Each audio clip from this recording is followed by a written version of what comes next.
دوسرے جو آپ نے فرمایا کہ دیوبند کا مزاج یہ ہے کہ سیدنا علی اور ان کے اہل بیت کے مناقب بیان نہیں کرتے اور سکوت اختیار، لا حول ولا قوت الا باللہ، امیر المومنین رضی اللہ عنہ کے مناقب ہم بیان نہیں کرتے؟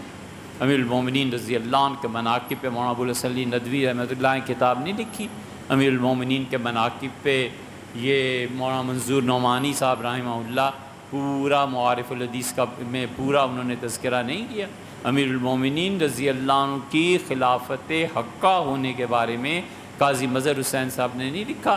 امیر المومنین رضی اللہ عنہ کی خلافت کا مستحق اور چوتھے نمبر پہ آنے پہ حضرت مولانا قاسم نانوتوی رحمۃ اللہ علیہ نے وہ باتیں لکھی ہیں۔ اگر اردو یہ آپ ہی کی ہے نا کہ اردو آپ نے ٹھیک نہیں لکھی، آپ ان باتوں کو پڑھ کے سمجھ بھی نہیں سکتے، پڑھ ہی نہیں سکتے۔